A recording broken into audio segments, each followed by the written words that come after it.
जो पिछली अष्टवक्र गीता पढ़ी थी उससे थोड़ा इसमें ज़्यादा चीज़ें समझ में आएंगी और आसानी से समझ में आएंगी, क्योंकि पहले क्या था, शुरुआत था। अब आप लोग थोड़ा परिपक्व हो चुके हो, तो अब इन बातों को आप बहुत अच्छे से और गहराई से समझ पाओगे। ठीक है।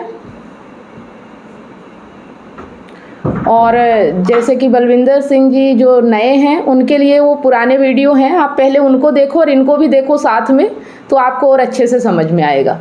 ठीक है बलविंदर जी।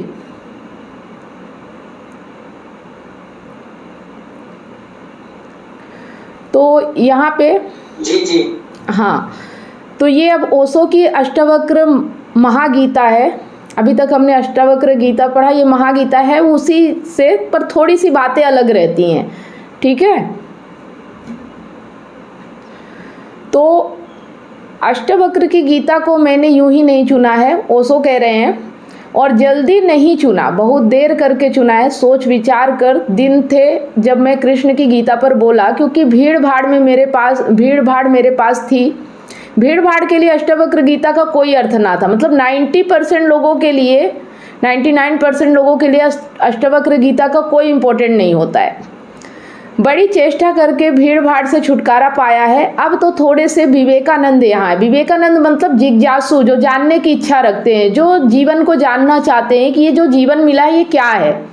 तो अब तो उनसे बात करनी है जिनकी बड़ी संभावना है, उन थोड़े से लोगों के साथ मेहनत करनी है जिनके साथ मेहनत का परिणाम हो सकता है। अब हीरे तराशने हैं, कंकड़ पत्थरों पर, या छैनी खराब नहीं करनी। इसलिए चुनी है अष्टवक्र की गीता, तुम तैयार हुए हो इसलिए चुनी है। तो पहला जो सूत्र है, और ये हमने पहले गीता में पढ़ चुके हैं। ठीक है, एक तरह से आपका रिवीजन भी हो जाएगा। तो जनक ने कहा, और ये दोबारा से मैं इसलिए कर रही हूँ इसी को, क्योंकि पहले हमें इस तल से बाहर आना है ना, अभी भी हम उसी तल पे खड़े हैं, हमें इससे ऊपर जाना है। तो अब दोबारा जब होगा उसको अब और ध्यान से आप समझोगे। ठीक है। तो जनक ने कहा, हे प्रभु, पुरुष ज्ञान को कैसे प्राप्त होता है, ये हमने बात की थी, और मुक्ति कैसे होगी और वैराग्य कैसे प्राप्त होगा, यह मुझे कहिए। एतत मम ब्रूहि प्रभु, मुझे समझाएं प्रभु। 12 साल के लड़के से सम्राट जनक का कहना है, हे प्रभु, भगवान, मतलब अष्टवक्र की उम्र शायद 12 साल रही होगी, पर राजा जनक वो उनसे पूछते हैं कि बताओ कि शांति कैसे मिलेगी, मुक्ति कैसे मिलेगी, वैराग्य कैसे मिलेगा। मतलब ज्ञान उम्र से मायने नहीं रखता है ना, ज्ञान होता है, चाहे उम्र छोटी हो, लेकिन जिसके पास ज्ञान है वो बड़ा ही होता है। तो मुझे समझाए, मुझ नासमझ को कुछ समझ दें, मुझ अज्ञानी को जगाएं। ठीक है। राजा जनक मतलब उनके पास किसी चीज़ की कमी नहीं थी, फिर भी उनके पास शांति नहीं था, मुक्ति नहीं थी, वैराग्य नहीं था। इस चीज़ को जानना चाहते थे कि ये क्या चीज़ है। ठीक है। 3 प्रश्न पूछे हैं। कथ्य ज्ञानम, कैसे होगा ज्ञान।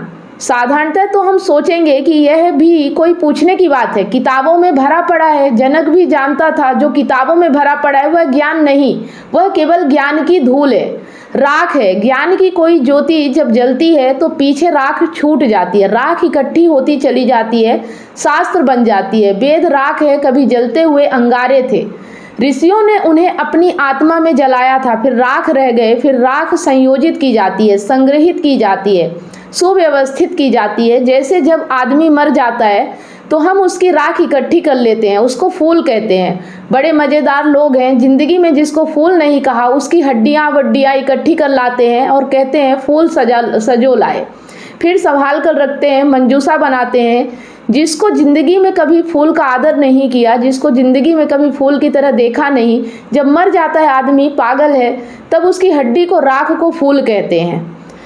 तो उसी तरह से जो ये किताबें हैं ना, ये जो हमारे, जैसे कि अभी हम, जैसे कि ये हमारा लाइव सेशन चलता है, वर्कशॉप चलता है, पहले भी मैंने ये सब बताया था आप लोगों को कि ये जो हमारा वर्कशॉप चलता है ये अभी जीवंत है ना। हम यहाँ एक दूसरे से बात करते हैं, अभी जैसे ये मैं पढ़ रही हूँ, फिर इस पर डिस्कस करेंगे, अभी इस चीज़ को समझेंगे, तो ये मतलब जीवंत रहेगा।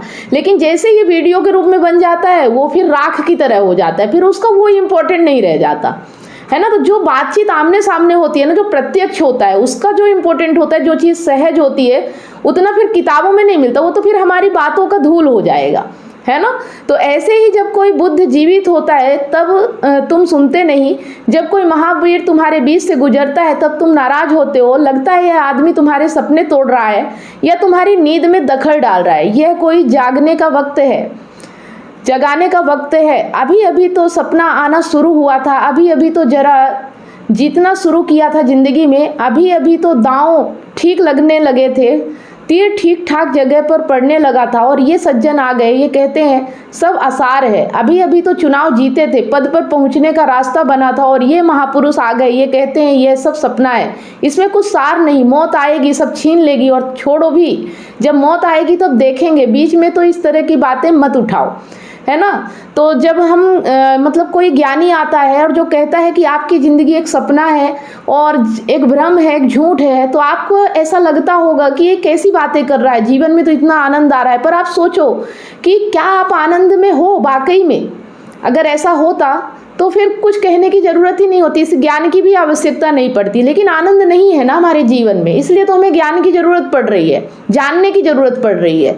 लेकिन जब महावीर मर जाते हैं, बुद्ध मर जाते हैं, तब उनकी राख को हम इकट्ठी कर लेते हैं, फिर हम धम्मपद बनाते हैं, वेद बनाते हैं, फिर हम पूजा के फूल चढ़ाते हैं। जनक भी जानता था कि शास्त्रों में सूचनाएं भरी पड़ी हैं, लेकिन उसने पूछा कथम ज्ञानम, कैसे होगा ज्ञान? क्योंकि कितना ही जान लो ज्ञान तो होता ही नहीं। जानते जाओ, शास्त्र कंठस्थ कर लो, तोते बन जाओ, एक एक सूत्र याद हो जाए, पूरे वेद स्मृति में छप जाए, फिर भी ज्ञान तो होता नहीं। कथम ज्ञानम, कैसे होगा ज्ञान? कथम मुक्ति, मुक्ति कैसे होगी? क्योंकि जिसको तुम ज्ञान कहते हो वह तो बांध लेता, उल्टे मुक्त कहाँ रह करता है। मतलब जिस ज्ञान को आप ज्ञान कहते हो वो ज्ञान आपको बांध लेता है, आप मुक्त नहीं होते हो। ज्ञान तो वही है जो मुक्त करे। जीसस ने कहा है सत्य वही है जो मुक्त करे, ज्ञान तो वही है जो मुक्त करे। यह ज्ञान की कसौटी है। पंडित मुक्त तो दिखाई नहीं पड़ता, बधा दिखाई पड़ता है, मुक्ति की बातें करता है, मुक्त दिखाई नहीं पड़ता, हजार बंधनों में बधा हुआ मालूम पड़ता है। अब आप देखो कि जो चीज़ आपको बांध दे वो सत्य नहीं है, क्योंकि सत्य हमेशा स्वतंत्र होता है, मुक्त होता है। लेकिन आप अगर बंधन में हो तो फिर आपको सत्य नहीं पता, आप अभी बंधन में हो, ठीक है, चाहे वो जिस भी बंधन में हो। बात समझ में आ रही? चाहे जॉब के बंधन में हो, चाहे रिश्ते के बंधन में हो, चाहे समाज के बंधन में हो, चाहे ज्ञान के ही बंधन में हो। जैसे कि आज के समय में जो हम पढ़ाई पढ़ते हैं, जो ज्ञान लेते हैं, जो डिग्री लेते हैं, वो भी एक बंधन बन जाती है। तो तुमने कभी गौर किया तुम्हारे तथाकथित संत तुमसे भी ज़्यादा बंधे हुए मालूम पड़ते हैं? तुम शायद थोड़े बहुत मुक्त भी हो, तुम्हारे संत तुमसे भी ज़्यादा बंधे हैं, लकीर के फ़कीर हैं, ना उठ सकते स्वतंत्रता से, ना बैठ सकते स्वतंत्रता, ना जी सकते स्वतंत्रता से। कुछ दिनों पहले कुछ जैन साध्वियों की मेरे पास खबर आई कि मिलना चाहती हैं, मगर श्रावक आने नहीं देते। यह भी बड़े मज़े की बात हुई। साधु का अर्थ होता है जिसने फिक्र छोड़ी समाज की, जो चल पड़ा अरण्य की यात्रा पर, जिसने कहा अब न तुम्हारे आदर की मुझे ज़रूरत है न सम्मान की। लेकिन साधु साध्वी कहते हैं श्रावक आने नहीं देते। वे कहते हैं वहाँ भूल कर मत जाना, वहाँ गए तो यह दरवाज़ा बंद। यह कोई साधुता हुई? यह तो परतंत्रता हुई, गुलामी हुई। यह तो बड़ी उल्टी बात हुई। यह तो ऐसा हुआ कि साधु श्रावक को बदले, उसकी जगह श्रावक साधु को बदल रहा है। बात समझ में आ रहा है कि मतलब वहाँ भी एक बंधन होता है। जहाँ ये साधु संत आश्रम होते हैं ना, वहाँ भी लोग आपको बंधन में बांधे कि ये नहीं करना, ऐसे नहीं करना, ऐसे बैठना, ऐसे उठना, ऐसे मौन रहना, बहुत सारी चीज़ें आपको बंधन में डाल देती हैं और आप मुक्त नहीं हो पाते हो। समाज से तो मुक्त हो जाते हो, लेकिन वहाँ जाके बंध जाते हो। एक मित्र ने आकर मुझे कहा कि एक जैन साध्वी आपकी किताबें पढ़ती है लेकिन चोरी से, टेप भी सुनना चाहती है लेकिन चोरी से, और अगर कभी किसी के सामने आपका नाम भी ले दो तो वह इस तरह हो जाती है जैसे उसने कभी आपका नाम सुना ही नहीं। यह मुक्ति हुई क्या?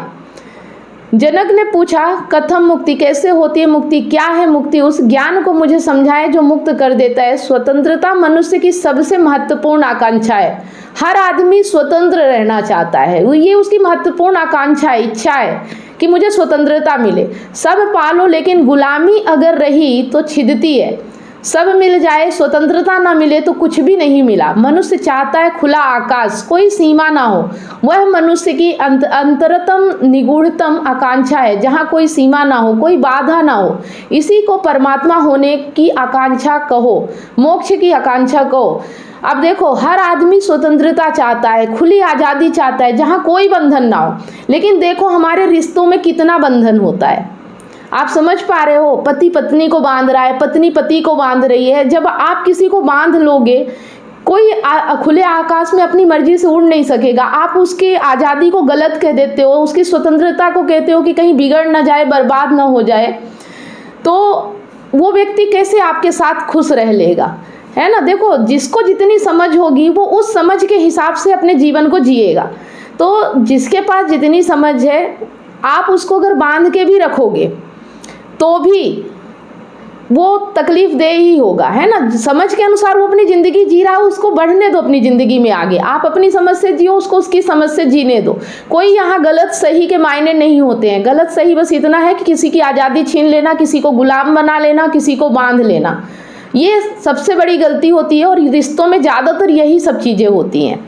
इसीलिए हमारे 99% जो रिलेशन है ना, सब टूटने की कगार पे खड़े हैं, क्योंकि कोई भी बंधन में आज के समय में रहना नहीं चाहता।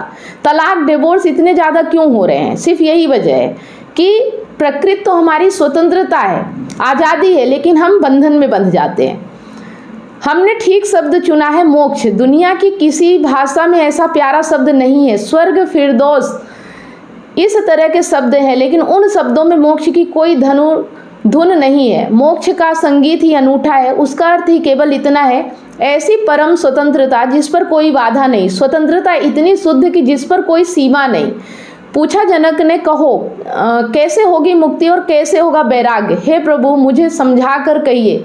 अष्टवक्र ने गौर से देखा जनक की तरफ, क्योंकि गुरु के लिए वही पहला काम है कि जब कोई जिज्ञासा करे तो वह गौर से देखे जिज्ञासा किस स्रोत से आती है, पूछने वाले ने क्यों पूछा है। उत्तर तो तभी सार्थक हो सकता है जब प्रश्न क्यों किया गया है वह समझ में आ जाए, वह साफ हो जाए। अब देखो, जब तक आप प्रश्न नहीं करोगे, जब तक आपकी जिज्ञासा नहीं होगी, तब तक आपको उत्तर भी सही नहीं मिलेंगे, है ना।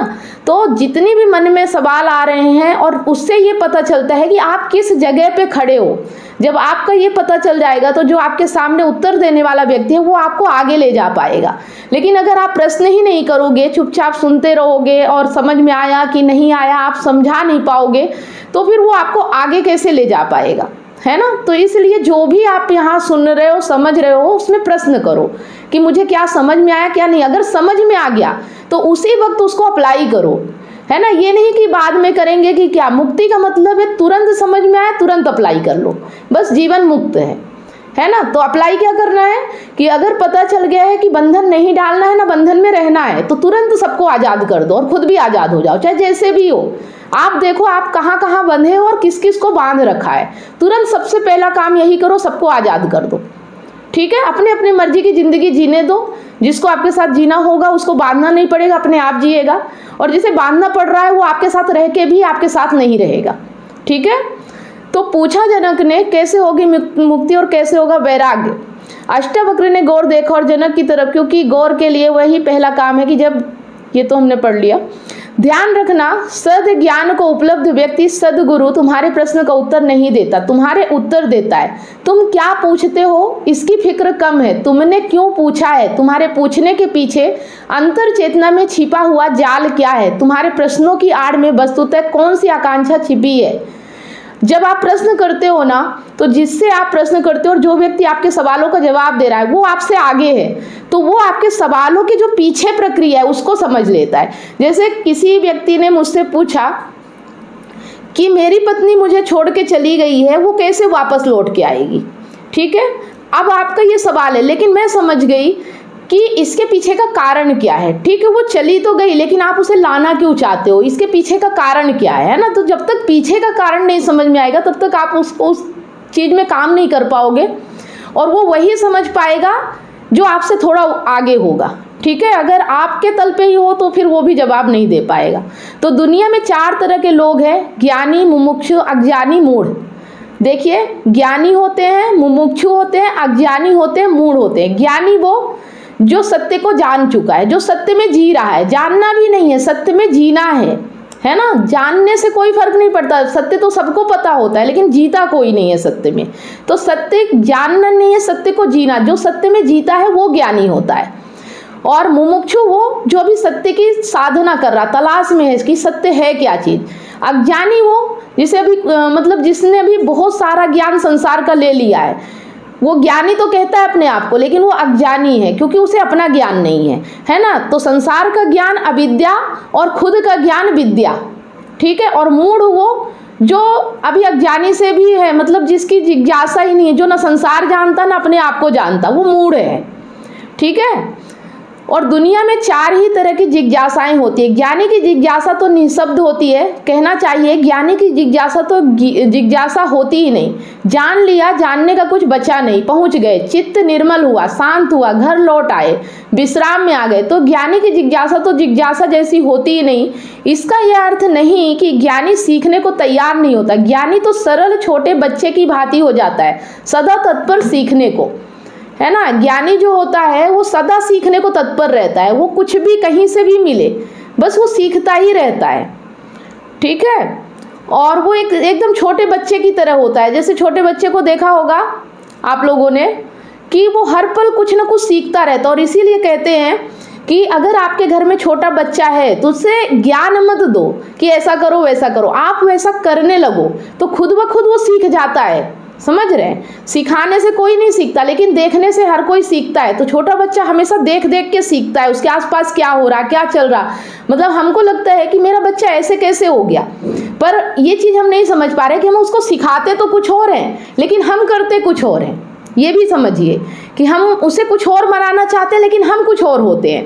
तो बच्चा वो सीखता है, जो आप उसे बनाना चाहते हो वो बच्चा नहीं बनता, जो आप होते हो ना बच्चा वो बनता है। ये चीज़ याद रखिएगा। तो जितना ज़्यादा तुम सीख लेते हो उतनी ही सीखने की तत्परता बढ़ जाती है। जितने तुम सरल और निष्कपट होते चले जाते हो उतने ही सीखने के लिए तुम खुल जाते हो। आए हवाएं तुम्हारे द्वार खुले पाती हैं, आए सूरज तुम्हारे द्वार पर दस्तक नहीं देनी पड़ती, आए परमात्मा तुम्हें सदा तत्पर पाता है। समझ गए कि जो भी चीज़ें हैं, हवा है, सूर्य है, ये हर चीज़ हमें सिखाते हैं और ये हमारे द्वार पे आते हैं, लेकिन हम अपना दरवाज़ा बंद रखते हैं जब तक हम अज्ञानी होते हैं। लेकिन जैसे जैसे हमें ज्ञान होता है ना, तो हम दरवाज़ा खोल के रखते हैं, कुछ भी हो बस हमें सीखना है। तो ज्ञानी ज्ञान को संग्रहित नहीं करता, ज्ञानी सिर्फ ज्ञान की क्षमता को उपलब्ध होता है। इस बात को ठीक से समझ लेना, क्योंकि पीछे यह काम पड़ेगी। ज्ञानी का केवल इतना ही अर्थ है कि जो जानने के लिए बिल्कुल खुला है, जिसका कोई पक्षपात नहीं, जानने के लिए जिसके पास कोई पर्दा नहीं, जिसके पास जानने के लिए कोई पूर्व नियोजन योजना ढांचा नहीं। ज्ञानी का अर्थ है ध्यानी, जो ध्यान पूर्ण है, जो अब कुछ भी करने के लिए ध्यान से तत्पर है। तो देखा होगा अष्टवक्र ने गौर से जनक में झांक कर, यह व्यक्ति ज्ञानी तो नहीं है, यह ध्यान को तो उपलब्ध नहीं हुआ है, अन्यथा इसकी जिज्ञासा मौन होती, उसमें शब्द ना होते। बुद्ध के जीवन में उल्लेख है, एक फकीर मिलने आया, एक साधु मिलने आया, एक परिव्राजक घुमक्कड़, उसने आकर बुद्ध से कहा, पूछने योग्य शब्द मेरे पास नहीं, क्या पूछना चाहता हूँ उसे शब्दों में बांधने की मेरे पास कोई कुशलता नहीं। आप तो जानते ही हैं, समझ ले, जो मेरे योग्य हो कह दे। यह ज्ञानी की जिज्ञासा है। बुद्ध चुप बैठे रहे, उन्होंने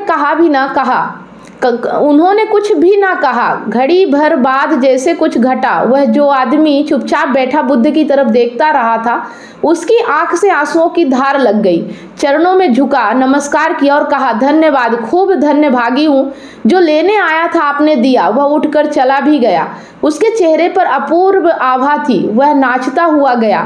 बुद्ध के आसपास के शिष्य बड़े हैरान हुए। आनंद ने पूछा, भंते भगवान, पहली हो गई। पहले तो यह आदमी कहता है कि मुझे पता नहीं कैसे पूछूं, पता नहीं किन शब्दों में पूछूं, यह भी पता नहीं क्या पूछने आया हूं। फिर आप तो जानते ही हैं, सब देख ले मुझे, जो मेरे लिए जरूरी हो कह दे। पहले तो यह आदमी ही जरा पहेली था, यह कोई ढंग हुआ पूछने का। और जब तुम्हें यही पता नहीं कि क्या पूछना है, तो पूछना ही क्यों, पूछना क्या, खूब रही। फिर यही बात खत्म ना हुई, आप चुप बैठे सो चुप बैठे रहे। आपको ऐसा कभी मौन देखा नहीं। कोई पूछता है तो आप उत्तर देते हैं, कभी कभी तो ऐसा होता है कि कोई नहीं पूछता तो भी आप उत्तर देते हैं। आपकी करुणा सदा बहती रहती है। क्या हुआ अचानक कि आप चुप रह गए और आंख बंद हो गई, और फिर क्या रहस्यमय घटा कि वह आदमी रूपांतरित होने लगा। हमने उसे बदलते देखा, हमने उसे किसी और ही रंग में डूबते देखा, उसमें मस्ती आते देखी। वह नाचते हुए गया है, आंसुओं से भरा हुआ, गदगद, आह्लादित। वह चरणों में झुका, उसकी सुगंध हमें भी छुई। यह हुआ क्या? आप कुछ बोले नहीं। उसने सुना कैसे? और हम तो इतने दिनों से, बरसों से आपके पास हैं, हम पर आपकी कृपा कम है क्या? यह प्रसाद जो उसे दिया हमें क्यों नहीं मिलता? लेकिन ध्यान रहे, उतना ही मिलता है जितना तुम ले सकते हो। ठीक है, तो आज यहीं तक। क्या आप अपने पार्टनर की बेवफाई से टूट चुके हैं? क्या विश्वास टूटने से आपकी जिंदगी और आपका करियर दांव पे लगा है? विश्वास की कमी, डिप्रेशन और अकेलापन आपको घेर रहे हैं। आप अपने हस्बैंड, वाइफ या सहकर्मियों पर भरोसा नहीं कर पा रहे हैं, लेकिन अब यह दर्द खत्म हो सकता है। मैं कमलेश सोनी पिछले 8 वर्षों से हजारों रिलेशनशिप्स पर काम किया है और कंसल्ट करके उनके साथ उनकी प्रॉब्लम पर साथ मिलकर जो भी समाधान हो सकता है हमने किया, और 100% गारंटी के साथ समाधान मिला, और आज वो खुशी से जीवन जी रहे हैं। और मेरा मिशन है आपको निराशा से निकालकर खुशहाल जिंदगी की ओर ले जाना। मेरा 90 दिन का विश्वास और रिकवरी सिस्टम आपकी जिंदगी बदल देगा। हमारे एक्सपर्ट्स कोचिंग, कंसल्टिंग और हीलिंग के साथ अपने रिश्ते में विश्वास और प्यार वापस लाएं, डिप्रेशन और अकेलापन से मुक्ति पाएं और अपनी मैरिड लाइफ और करियर को नई उड़ान दें। हजारों लोग मेरे YouTube चैनल और Facebook से प्रेरणा ले चुके हैं, लेकिन व्यक्तिगत कंसल्टिंग वो चाबी है जो आपके रिश्ते का ताला खोलेगी। आज ही कदम उठाएं। 7697572249 पर व्हाट्सएप करें या लिंक पर क्लिक करें और अपॉइंटमेंट बुक करें, और हमारे 90 दिनों के वर्कशॉप से अपनी ज़िंदगी के निराशा को खुशहाल ज़िंदगी में बदलें। आपका रिश्ता हमारे लिए मायने रखता है। आज ही एक्शन लें और अपनी खुशहाल ज़िंदगी की शुरुआत करें। Click now.